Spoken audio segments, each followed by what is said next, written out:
민주당 이철희 의원이 폭로한 기무사의 위수령 검토 문건 파문이 커지고 있습니다. 탄핵이 기각될 경우에 촛불 시위가 격해질 것이고 이 경우에 군이 탱크 진압까지 검토했다는 것인데요. 이철희 의원 지금 오고 있습니다. 직접 들어보겠습니다. 국회 원구성이 미뤄지면서 국회를 바라보는 국민들 시선이 더 따가워지고 있습니다. 이 문제는 이 두 분의 날카로운 해석 들어보겠습니다. 자, 사사건건 시작합니다.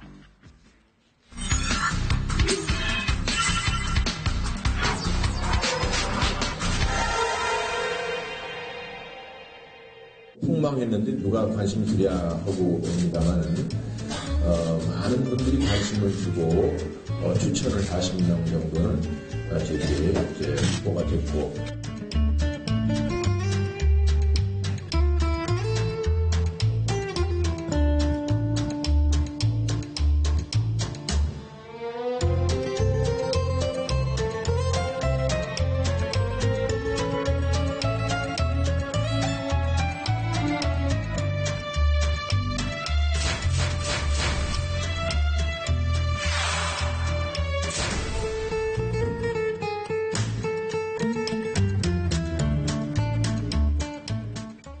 정말 차분하게 하지만 간담이 서늘하게 정리하는 분이시죠. 민주당 최민희 전 의원 그리고 복지부 장관 역임하신 보수의 몇 안 남은 싱크탱크 진수희 전 의원 자리했습니다. 어서 오십시오. 네, 안녕하세요. 네, 전당대회 먼저 여쭤볼게요. 다음 달 25일 날짜 잡혔죠. 네. 민주당 전당대회 당대표 새로 뽑습니다. 네.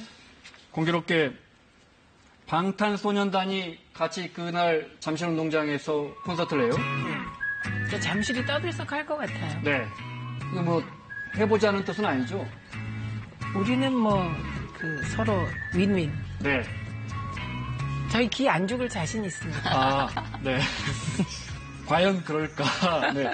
지금 BTS가 방탄소년단이 워낙 글로벌 인기여서 세계적으로도 당일 안표가 100만 원이 넘어간다 이런 기사를 봤는데 흥행면에서 민주당 전당대회가 BTS 콘서트에 밀리지 않을 거다 이렇게 보시는 겁니까? 그렇죠. 왜냐하면 이제 네. 전당대회 룰 보시면 대의원 45%이거든요. 네. 그리고 대의원 숫자가 만 몇천 명이 됩니다. 그리고 대의원들은 대개 출석률이 굉장히 높으세요. 네. 네, 그러니까 아주 저희가 그냥 흥행에 성공할 자신이 있습니다. 밀리지 않는다? 네. 이렇게 여쭤볼게요.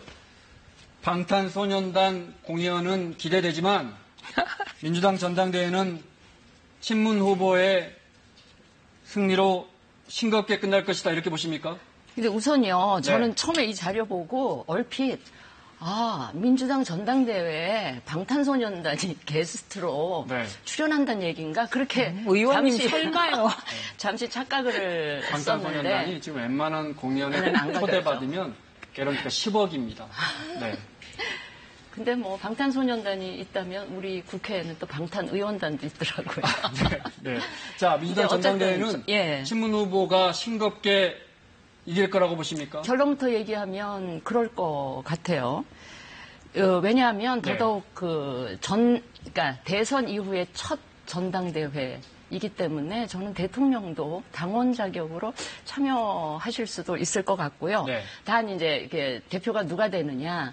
지금 민주당을 보시면 너도나도 다 친문이라고 자처를 하시잖아요. 그렇기 때문에 누가 돼도 친문이 되지 그렇군요. 않겠습니까? 네. 그런 것 같아요. 알겠습니다. 그래서 저는 친문이냐 아니냐가 아니고 이번 전대는 이해찬이냐 아니냐 이 프레임으로 가지 않을까 저는 개인적으로 그런 생각을 해봤습니다. 최 의원님 의견 들어봐야겠는데 이해찬이냐 아니냐? 좋은 질문인데요. 진짜 좋은 질문이세요.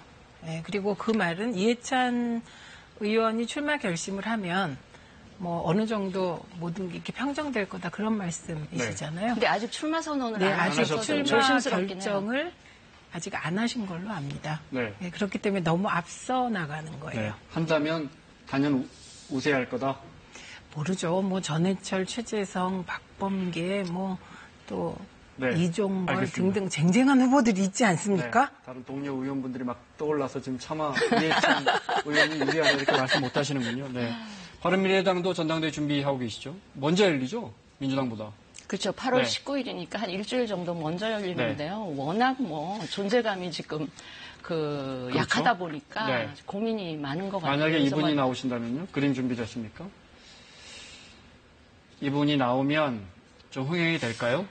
아니요, 안철수 전 대표가 출마를 하셔도 네. 흥행 면에서는 썩 도움은 안 될 겁니다. 왜냐하면 네. 나오시면 너무 싱겁게 될 게 또 뻔한 게임이 되기 상황이라서. 때문에도 그래서 또 나와도 흥행이 되지는 않는다. 예, 뭐 제가 안 대표를 디스하려는 뜻이 아니고 네. 워낙 결과가 싱거울 것 같아서 그것도 네. 별로 흥행에 도움이 될 것 당적이 같아요. 바른미래당이시니까요. 예. 그래도 위기에 빠진 당을 위해서는 안 대표가 지금이라도 나와야 한다. 이제 다시 나와야 한다. 이렇게 보십니까? 저는 그렇게 생각 안 하고요. 안 대표 그 본인 뜻을 존중을 해야 된다고 보는데 아마 안 네. 대표 본인은 지난번 서울시장 선거가 워낙 힘든 선거를 치렀기 때문에 지금 거의 방전 상태가 아닐까. 그래서 충전이 필요한 시기지 당이 아무리 어렵다고 그래서 다시 또 대표에 나서는 네. 거는 본인을 위해서도 당을 위해서도 이렇게 썩 그 도움이 되지는 네. 않는 거 아닐까 그런 생각을 해봤습니다. 본인도 주승용 의원도 페이스북으로 네. 뭐 당대표에 절대 출마하는 일은 없다 이렇게 했고 본인도 소설 쓴 분께 문학상 드려야겠다. 그러니까 절대 정말 100% 나가지 않는다. 뭐 이런 입장을 소설이라고 밝혔는데 별로 재미있는 소설은 아닌 것 같고요. 저는 네. 그 얘기가 나오는 게 두 가지인 것 같아요. 만약에 당내에서 그런 얘기가 나온다면 워낙 이제 이렇게 관심이 네. 없다 보니까 조금은 존재감 부각 차원에서 아마 그러는 것 같고 또 하나는 당 밖에 경쟁당에서 그런 이야기를 만약에 퍼뜨린다면 그거는 안철수 대표를 좀 흠집내기 위한 의도가 밑에 깔린 게 당 밖에 아닐까. 어느 당에서 그런 말을 하고 있나요? 이제 경쟁당이라고 할 수 있는 그 민주평화당 소속 모 의원께서 네. 또 뭐 이런 얘기를 네. 하시고 했으니까요. 예. 알겠습니다. 네. 자, 다음 사진 준비해 이분은 요즘 어디 계십니까? 잠행 중인데 아, 예. 안 보여도 너무 안 보시기를. 네. 네, 잠수. 최근에 연락하셨습니까? 아니요, 직접 뵌 건 한 보름이 넘었고요. 네. 저도 보름 동안은 전혀 뵙지도 통화도 못한 상황인데, 네. 저 유승민 대표가 이 잠수하는 거 굉장히 잘 하세요. 지금 아마 머리카락이라도 보일까 싶어서 굉장히 조용히 계신 것 같은데, 그런 점에서 유승민 대표는 연희 정치인들하고는 상당히 달라요. 네. 왜냐하면 우리 스스로 좀 약간 디스하는 차원에서 말하면 정치하는 사람들 다 시쳇말로 약간 관종, 언론의 관심을 받고 싶어하는 성향이 다들 조금씩은 있는데 유승민 전 대표는 전혀 그런 스타일은 아니거든요. 이제 그런 차원에서도 지금 그러니까 지방선거 참패에 대한 네. 책임진다는 의미에서도 지금은 조용히 정말 언론에 한 줄도 드러나지 않는 그런 잠행을 지금 이어가고 그래서 있는 더 것 안 같아요. 보인다. 네. 그러니까 잠수를 지금 잘 타신 거고요. 근데 이제 거꾸로 저렇게 유승민 대표가 잠수를 타시니까 안철수 전 후보의 거취가 좀 어정쩡해지는 거죠. 왜냐하면 유승민, 안철수 이렇게 당의 얼굴인데 네. 동시에 이제 그 잠수를 타기가 어려우니까 지금 어떻게 보면 되게 부담을 주시기도 하는 것 같습니다. 안철수 전 후보한테. 네. 근데 바른미래당에는 안철수, 유승민 두 분 말고도 물론 규모가 굉장히 작은 당이긴 하지만 또 다른 젊은 의원들도 전도가 앙양한 네. 그런 젊은 의원들도 있기 때문에 그분들한테 이번에 이제 기회가 주어지는 딱 한 명만 떠오르는 사람, 지금 딱 떠오르는 사람 한 명만요. 다 전당대회 하면. 뭐 당을 대표할 오신환 의원, 뭐 네. 하태경 의원 다 젊고 개혁적인 그런 의원들 아니에요. 저도 네. 있는데요. 바른미래당. 바른미래당에서. 바른미래당. 바른미래당의 전당대회에서. 김성식 의원. 김성식 의원요? 네. 네. 왜 추천하시는 거죠? 저는 김성식 의원이 의정활동이나 네. 그다음에 이렇게 쭉 보면 되게 합리적이고 유능한 분 같았어요. 네. 그 민주당 쪽에서도 과거에도 진보 진영에서도 김성식 의원에 대해서 높이 네, 평가하는 네. 분들이 많았습니다. 네. 이걸 좀 여쭤볼게요. 바른정당과 국민의당 의원분들이 합친 게 바른미래당으로 합친 게 찾아봤더니 2월 13일입니다. 네. 당사를 아직도 안 합치고 계세요? 그게 굳이 변명을 드리자면 네. 합당 이후 바로 지방선거 준비에 들어가야 됐기 때문에 네. 그런 일들을 하게 되면 하는 동안에 약간 당내 갈등도 있고 네. 불가피하기 때문에 이제 밀어놨던 거고요. 지금 이제 합칩니까? 그래서 합치는 그 재반 절차와 과정을 네. 잘 그 정리하기 위해서 오신환 의원이? 네. 의원이 저희 고정 출연자시니까. 그렇죠. 한번 당문혁신위원장을 맡아서 그 일을 지금 막 작업을 시작한 단계에 네. 있고요. 다음 주에 나오시면 한번 사무실 합치는 거가 뭐 중요하겠습니까? 제가 이 질문을 드린 이유는 네. 예를 들어 당의 정체성 같은 거 여러 번 질문 받으시잖아요. 예. 제가 이렇게 여쭤볼게요. 합리적 진보와 개혁적 보수, 전에 워크숍에서 이런 이야기 나왔어요. 네. 바른미래당의 어떤 타이틀로 맞습니까? 합리적 진보와 개혁적 보수를 지향한다.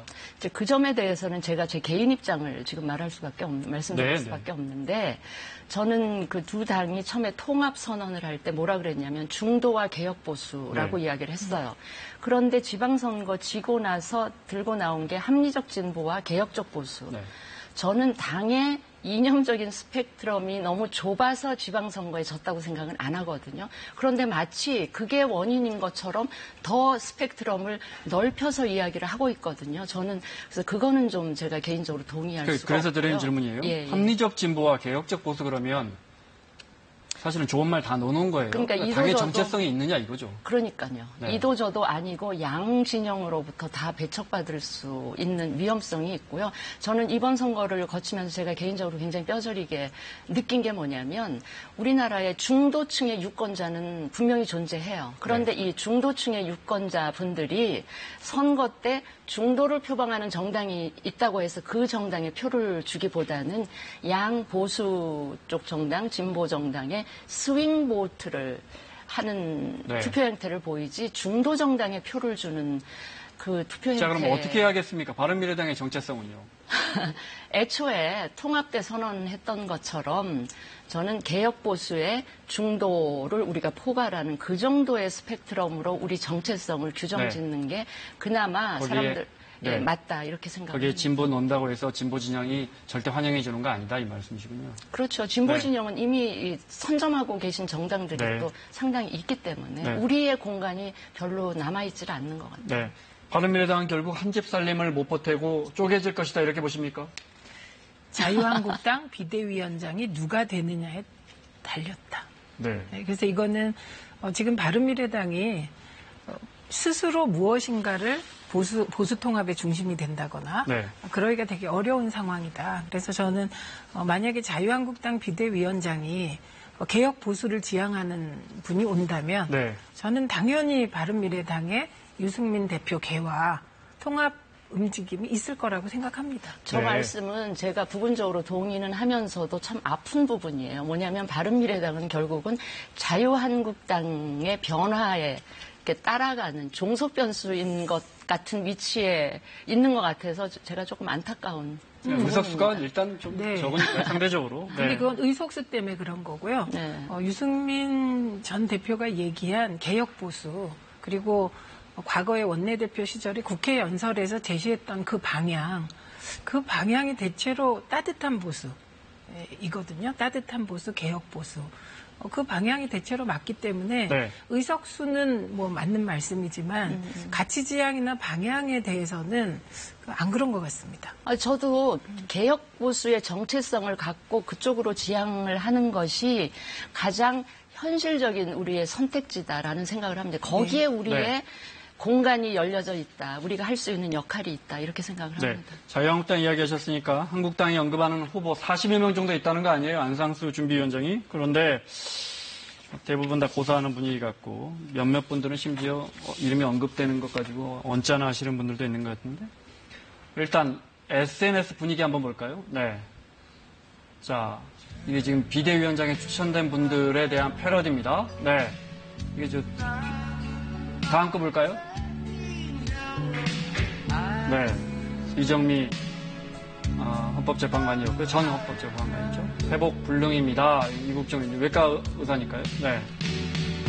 네. 한 분 트위터에서 저희가 사진을 채용해 왔는데, 네. 자, 그리고 지금 국민 오디션 느낌으로 국민 공모하고 있잖아요. 이분도 나도 자유한국당을 살려보겠다. 그래서 이분도 공모했는데 보시겠습니다. 프로필을. 자꾸 이러니까 희화화되는 것 같아요. 이게 양면성이 있는 것 같습니다. 일단 자유한국당이 지금 되게 지지부진한데 네. 그 지지부진한 실상보다는 비대위원장이 누가 되지? 네, 그리고 거기에 뭐 이정미 전 재판관이나 도올 선생이나 심지어 유시민 작가까지 네. 막 오르내리면서 주의를 약간 다른 데로 돌리는 데는 성공한 것 같습니다. 네. 네, 그런데 그것이 끝이라는 거죠. 그러니까 40여 명이나 막 이렇게 되니까 자유한국당 비대위원장 자리가 네. 너무 희화화되고 왜 저러지? 예, 이런 양면성이 있는 것 같습니다. 그러니까 관심을 갖게 하는 데는 성공했을지 네. 모르지만 그 성공의 이면에 정말 자해하는 행위들이잖아요. 저는 이 상황을 보면서 자유한국당이 지선에서 참패한 지 한 네. 달도 채 안 되는 시점에서 왜 자신들이 참패했는지, 왜 자신들이 비대위 체제로 갈 수밖에 없는 결정을 했는지 이 이유를 벌써 잊어버린 게 아닌가 싶고 이 비대위원장 자리 자체를 너무 희화화해 놓고 보니까 그 자리에 막상 내가 한번 가서 해봐야 되겠다라는 생각을 가지신 분이 있다 하더라도 네. 오기가 굉장히 힘들어진 제가 상황을 그 질문을 드리려고 그랬어요. 스스로 네. 만들어버린. 보수를 살려보겠다고 생각하시는 원로분들이 들어가기에는 참 모양새가 이상해져 애매해졌습니다. 네. 그 유시민 작가 이야기하셨는데 유시민 작가는 실제 썰전에서 안상수 준비위원장이 혁신 비대위 준비위원장이 나 생각도 했었다 이렇게 밝혔어요. 근데 이렇게 밝히는 게 안 하겠다는 뜻이죠. 그럼 무슨 말씀이시죠? 예를 들면 이회창 네. 전 총재 같은 분은 저는 아주 유력한 후보라고 생각을 합니다. 개인적으로. 그런데 N분의 1로 40분의 1로 언급되는 순간 하실 수가 없어요. 네. 네. 네. 그런 부분에선 자, 말 나온 김에 네. 그러면 두 분께 한번 추천을 해본다면 이회창 전 총재를 추천하시는 겁니까? 아니요, 저는 정두원 의원을. 정도는요? 네. 제일 가능성이 있는 분. 가능성은 안상수 준비위원장님이십니다. 본인이 직접 할 수 있다.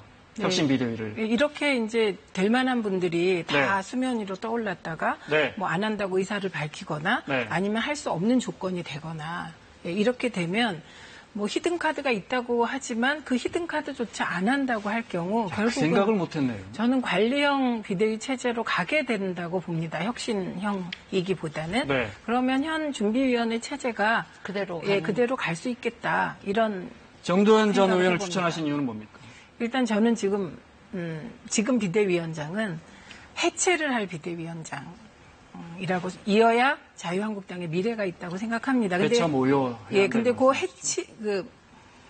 해체하는 것까지 네. 그동안에 평론하신 것처럼 하면 그래도 길이 열릴 것 같아서 네. 정두원 의원 추천합니다. 그래서 중요한 어느 분이 지금 한국당은 장례 절차가 필요하다라고 얘기를 했는데 그 얘기.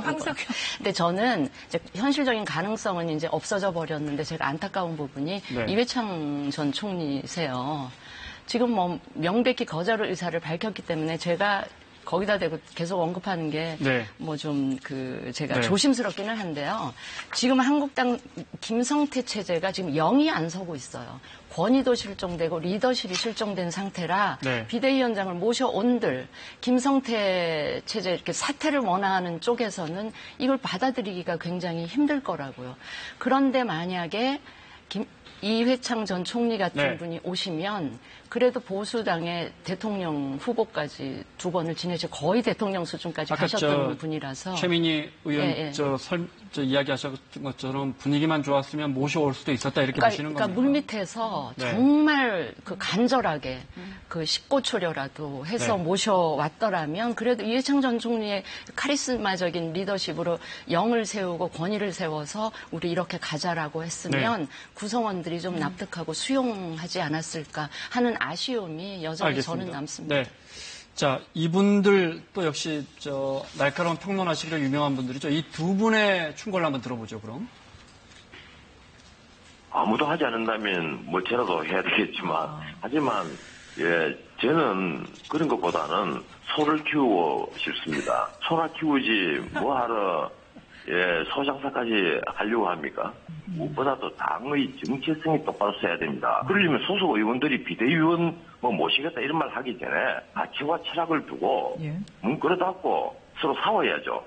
자기들이 왜 국민에게 그런 응징을 당했는지 철저하게 반성하는 모습도 없고 현수막 하나 걸어놓고 무릎 꿇고 저희가 잘못했습니다 하더니 그 다음에 바로 그냥 원래 모습 보여주고 있는 거 아닙니까 지금. 이런 한국당이 민주당을 향해 충고를 하고 있는데, 네, 김성태 권한대행 이야기 이어서 들어보겠습니다. 늘 집권당은 항상 대통령 권력에 너무 치중하고 또 대통령 권력만을 위한 그런 당 체제가 되기를 희망합니다. 그렇게 되면은 수평적인 당청 관계가 이루어지지 못하고 곧 그런 부분들이 당내 갈등으로 연결되고 우리처럼 이렇게 이어내지고 망할 수도 있는 것이죠. 김성태 원내대표가 자주 하시는 말씀이에요. 우리 이렇게 하다가 우리처럼 망한다. 네. 근데 이제 당청 관계가 수평적이지 못할 것이다. 새 지도부가 와도 사실 대통령 지지율도 워낙 높고 틀린 말은 아닌 것 같아요. 이게 지금 민주당과 청와대 관계가 수평적이어야 한다. 뭐 저는 그런 거 없다고 생각합니다. 그러니까 청와대가 잘하고 문재인 정부가 잘하면 적극 협조해서 국회에서 입법으로 뒷받침하고 네. 정말 뭐 문제가 있으면 여당은 공개적으로 비판하는 게 아니잖아요. 네, 그런 그 시스템에 의해서 뭐 문제점을 지적하고 뭐 그게 수평적인 게 아닐까요? 그래서 저건 너무 그 친박 패권의 놀란 가슴이 네. 지금 부엉이 모임이라는 친목 모임을 보고 화들짝 놀란 정도라 뭐 너무 걱정을 안 하셔도 될 것 같습니다. 네. 최 의원님도 혹시 부엉이 모임? 부엉이 모임은 저는 몰랐고요. 네. 예.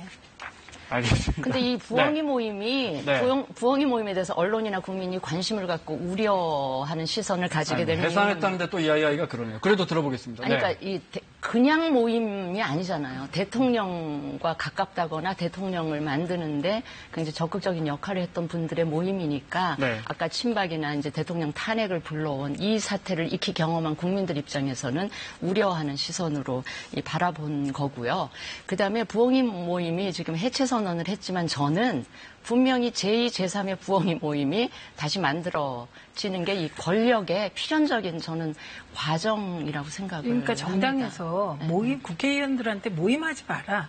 이거는 어부에게 물고기 잡지 말란 거랑 같은 겁니다. 네. 그리고 대통령을 만든 사람들이 모이면 안 됩니까? 예, 모여도 됩니다. 다만 모여서 뭘 하느냐가 중요한 것이죠. 근데 우선 이번 모임은 그 부엉이라는 이름이 너무 여러 사람의 마음에 여러 가지를 떠올리게 해서 네. 이게 약간 언론에서 좀 과잉되게 보도하고 그런 경향이 있다고 생각합니다. 그래서 저는 정당 내의 모임은 많이 만들수록 좋다. 네. 그래서 처음에 밥 먹는 모임으로 시작해서 하다 보면 이제 생각과 가치 지향이 같은 사람이 모이잖아요. 유유상종. 네. 그러다 보면 그 유유상종이 인간적인 관계를 떠나서 정책 지향 모임으로 발전하길 바라고 뭐 지금 부엉이 모임 이름도 조금 논란이 있으니 해체하고 의원님 말씀대로 만들되 저는 정책 지향으로 만들었으면 좋겠다. 그리고 지금 현재도 민주당 내 모임 많거든요. 네. 그러면 부엉이 모임만 예를 들면 대통령을 만들었거나 과거의 친문, 지금은 다 친문이니까요. 친문 의원들은 모임 만들지 말라는 거냐. 그건 또 아니니까요. 네. 근데 제가 네이밍을 제2, 제3의 부엉이 모임이라고 네이밍을 한 이유는 뭐냐면 앞으로 민주당 내에서 분명히 권력의 분화 과정이 필연적으로 뒤따를 거라는 제가 그런 생각을 하거든요. 그러니까 권력이라는 게 집권이라는 공동 목표를 달성하고 나면 이제 권력이 분화되게 마련입니다. 네. 그러니까 새로운 목표들은 다 다르니까요, 사람들마다. 그 권력의 분화 과정에서 권력 투쟁이 일어나는 것이고, 그래서 제가 제2, 제3의 부엉이 모임이라는 명칭을 붙인 거고요.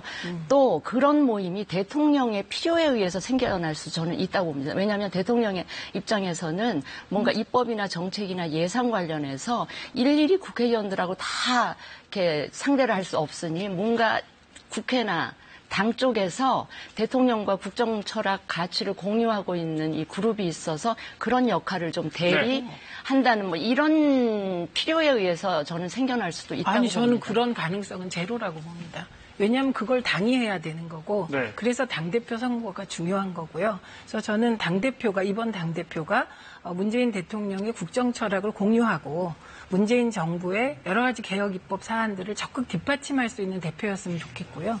그 대표가 대권 후보라면 네. 뒷받침하기보다는 자기 정치를 할 가능성이 높지 않을까 이런 우려를 하고요. 그래서 이제 과거에는 뭐 친박이나 진박 일부가 대통령과 그런 사적인 모임으로 뭘 했을지 모르나 네. 문재인 대통령 시대에는 그런 경험까지 우리가 국민 전부가 해서 탄핵까지 갔기 때문에 저는 그럴 가능성은 저는 이제 그게 권력의 속성이나 본질이기 때문에 네. 저는 개인의 의지나 의도와 관계없이 이제 그 집권 후반부로 갈수록 저는 필연적으로 생겨나지 않을까 이렇게 예측을 사적 하고요. 조직이요? 아니 예측을 하고요. 한번 보죠 사조직도 뭐. 말씀하신 것처럼. 네. 네. 잠깐 말씀하신 것 중에 지금 민주당은 이제 다 친문 아닙니까? 그죠? 네. 다 친문. 네. 전당대회에서 누가 되든 어느 후보가 되든 사실은 어떻게 보면 친문 후보가 된 거예요. 그죠? 네. 이재명 지사도 친문입니까? 모르겠는데요. 다 친문이라고 하시길래. 아니 이재명 지사는 이제 이렇게 질문 자치단체장이잖아요. 네. 자, 이렇게 여쭤볼게요. 지금 이종걸 저는 의원도 친문입니까? 그럼요. 지금 친문이시죠. 지금은. 그렇습니까? 네. 네. 지금은 이제 정권 초반이니까 후반부로 가면 다른 달라집니까? 양상이 나타난다는 게 제 네. 가설이고요. 한번 정권 초반도 후반도 다 겪어보셨거든요. 네, 알겠습니다. 저희도 겪어봤죠. 노무현 대통령. 아, 그렇군요. 원구성 좀 여쭤보고요. 네. 네. 도대체 왜 이렇게 안 되는 겁니까? 네. 뭐가 문제인 것 같아요? 저는 뭐 양비론 싫어하는데 지금은 뭐 민주당은 이제 뭐 집권당이니까 일정한 네. 책임이 있고요. 원구성 안 되는 보다 더 중한 책임은 저는 한국당에 있다고 봐서 저는 한국당이 지금 비대위원장 모시는 거대로 하더라도 그거보다 더 적극적으로 원구성 협상에 나선다든지 특활비 문제되는 특활비 폐지 앞장선다든지 하면 그거야말로 국민들이 한국당을 좀 달리 보게 되는 계기가 되지 않을까.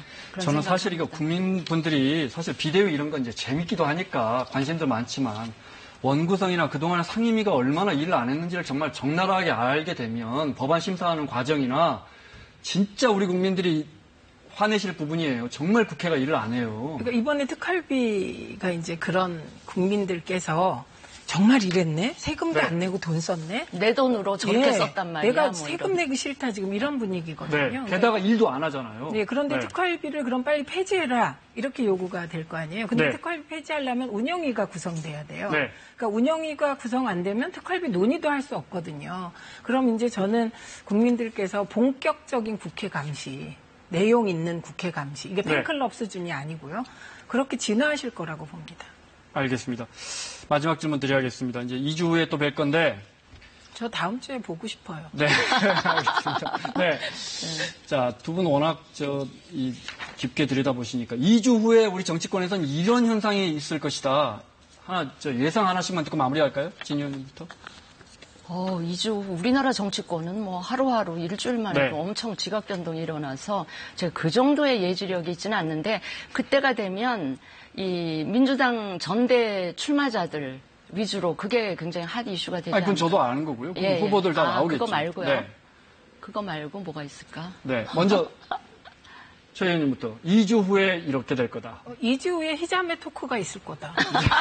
자, 시간 때문에 이철희 의원님 나와 기다리고 있기 때문에 자, 정의희 전 의원, 진수희 전 의원과 함께했습니다. 고맙습니다. 네, 감사합니다.